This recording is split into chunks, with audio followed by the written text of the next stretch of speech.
Oke, bismillahirrahmanirrahim. Assalamualaikum warahmatullahi wabarakatuh. Hamdan wa syukurillah, salatan wa salaman ala rasulillah, amma ba'du. Rabbi shrah li sadri wa yassir li amri wahlul 'uqdatam min lisani yafqahu qawli. Alhamdulillah, pada kesempatan kali ini saya akan menjelaskan tentang ilmu fikir, yang mana video ini dibuat untuk memenuhi tugas ujian akhir semester mata kuliah komunikasi dan motivasi dakwah. Langsung saja kita ingat dulu rumus dari berpikir. Jadi yang pertama itu, bila pola pikir benar.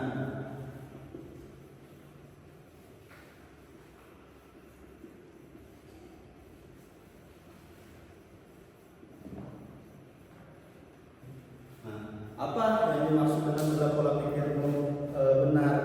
Yang pertama itu adalah ini tentang cara kita memproses informasi, mengambil keputusan, memahami realitas. Nah, itu nanti bisa kita dapatkan apabila pola pikir kita sudah benar. Jadi pikiran yang benar adalah pikiran yang logis, sistematis, dan selaras dengan fitrah manusia. Nah, ini rumus yang pertama. Kemudian yang kedua apa? Yang kedua adalah bila kamu sudah mengerti kebenaran. Bila kamu sudah mengerti kebenaran. Apa? Ini bukan sekedar tahu, tetapi memahami hakikat kebenaran itu sendiri, yaitu ajaran Islam yang bersumber Al-Quran dan Hadis. Jangan sampai terbalik, pola pikir benar tapi tidak mengerti kebenaran. Contohnya apa?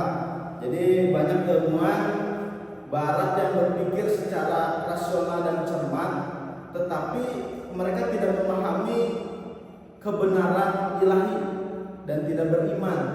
Atau sebaliknya, kita orang yang beriman tetapi pola pikir kita yang salah dalam menyampaikan, sehingga itu tidak sinkron. Nah, jadi ini rumus yang kedua, yaitu bila kamu sudah mengetahui atau mengerti kebenaran. Nah, kemudian yang ketiga itu adalah bila pola pikirmu itu konsumtif.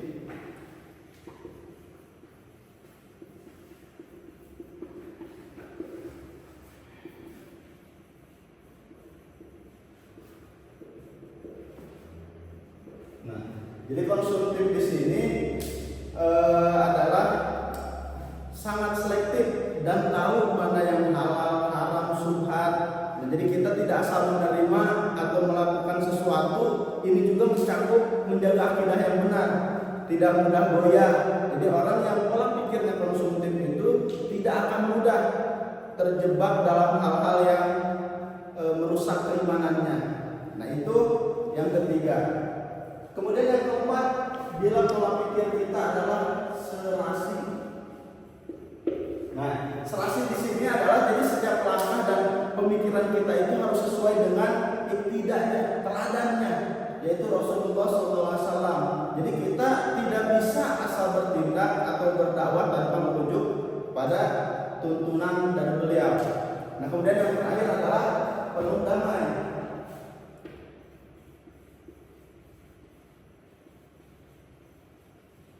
Jadi apa maksudnya penuh damai ini? Jadi kunci utama dari semua proses ini adalah mencapai ketenangan dan kedamaian hati. Kedamaian ini bukan sekadar ketenangan sesaat, tapi kedamaian yang lahir dari ketaatan dan keyakinan kepada Allah Subhanahu wa taala. Nah, sehingga di mana ketika bila pola pikir kita sudah benar, bila kita sudah mengerti kebenaran, bila pola pikir kita konsumtif, kemudian serasi dan penuh damai, maka itu akan menciptakan keindahan dalam mengenal Allah, dekat dengan Allah. Nah, jadi ini rumus yang harus kita pelajari dulu, bagaimana caranya agar kita berpikir dengan benar. Nah, lalu apa sih pikiran itu? Di sini kita bicara pikir dulu. Nah, pikir di sini adalah bagaimana orang-orang yang memiliki pikiran dia selalu berbolak-balik dalam mengolah data. Jadi ini adalah data. Nah, data seperti itu tentu sering masuk kepada kita. Karena apa? Setiap kita melangkah, setiap kita melihat, setiap kita beraktivitas sehari-hari itu pasti ada data-data yang masuk kepada pikiran kita. Nah, lalu gimana caranya agar kita berpikir dengan benar tadi? Jadi yang pertama itu syaratnya kalau kita ingin berpikir dengan benar adalah patuh.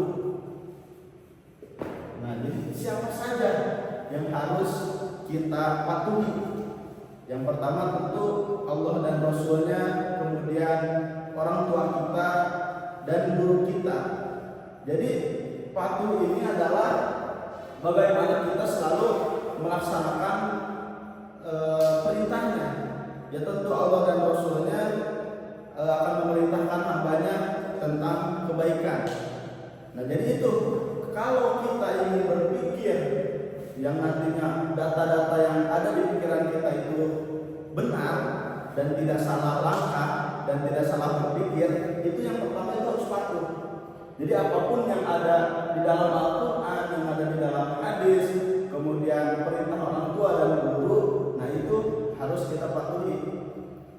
Dari mana lagi kita akan mendapatkan kejadian berpikir itu? Yang kedua adalah ikro, dari membaca. Nah, jadi membaca itu adalah bagaimana kita tidak hanya membaca buku ataupun membaca karya-karya ilmiah, tetapi di sini apa? Untuk mendapatkan pola pikir yang benar dan jadi tentu aktivitas kita sehari-hari dengan alam, dengan sosial masyarakat nantinya akan bisa bisa diolah dengan baik, Jadi ikro ini aktivitas kita sehari-hari itu kita harus membaca kondisi dan situasi bagaimana kita bisa memahami orang lain. Tentu itu bakalan menjadi fondasi berpikir yang benar. Nah, itu yang kedua. Kemudian nanti yang ketiganya adalah hayati. Jadi setelah kita patuh, kemudian kita membaca, dari mana lagi kita bisa berpikir? Kita hayati. Misalkan suatu perintah Allah di dalam Al-Quran, kita hayati. Apa isi kandungannya, apa yang dikontekskan di dalam Al-Quran tersebut. Nah, sehingga nanti kita setelah menghayati, kita bisa melahirkan pola pikir yang benar. Nah, kemudian yang keempat itu adalah qalbun. Qalbun itu sifatnya bolak-balik. Nah, jadi dari seluruh ini patuh, ikro, hayati dan qalbun itu tentu apa sih yang bisa kita dapatkan? Karena semuanya itu dari hati. Kita bisa mendapatkan ilmu saja Allah sudah membukakan hati. Meskipun di dalam ilmu filsafat atau ilmu tasawuf nanti qalbun itu bisa bertahap. Jadi ada sodrun, ada qalbun, nanti paling dalam itu fuad. Nah, jadi di sini tentu penting bahwa jadi nantinya sebagaimana yang dikatakan oleh Allah di dalam firman-Nya, "A'udzubillahi minasyaitonir rajim. Bismillahirrahmanirrahim. Wallahu akhrajakum min butuni ummahatikum la ta'lamuna syai'an wa ja'ala lakumus sam'a wal absar wal afidah." Jadi di dalam ayat itu kan Allah menjelaskan bahwa ketika kamu dikeluarkan dari rahim ibumu itu, min butuni ummahatikum la ta'lamuna syai'an, kalian tidak mengetahui sesuatu apapun. Wajah lakum, dan Allah jadikan bagi kamu itu sam'a wal absar wal afidah. Nah, di sini yang ketiga itu adalah al afidah. Jadi al afidah itu di dalam ilmu tasawuf tadi itu adalah lebih dalam dari qalbun. Nah, jadi dari lahir kemudian kita sekolah sampai usia sekarang, di usia sekitar 25 tahunan, itu fungsi dari kolbun bu'adun dari sama wa absurul afidah itu akan menjadikan ilmu bagi kita, jadi pikiran kita. Nah, sehingga kita belajar dari SD, SMP, sampai SMA, mungkin sampai kuliah, sampai umur kita sekarang ini adalah fungsi dari sama wa absurul afidah itu harus digunakan dengan baik sehingga agar kita mendapatkan ilmu dan cara berpikir yang benar. Nah, kemudian setelah ini apa? Yang kelima itu adalah muhasabah. Jadi apa muhasabah itu? Muhasabah itu jadi kita introspeksi diri. Apakah yang kita lakukan sudah benar? Apakah yang kita katakan sudah benar? Apakah yang kita pikirkan sudah benar? Lalu apa langkah dari muhasabah ini? Langkahnya itu ada dua. Jadi muhasabah itu bila kita benar, maka istiqomah. Tapi apabila kita salah, maka kita taubatan nasuha.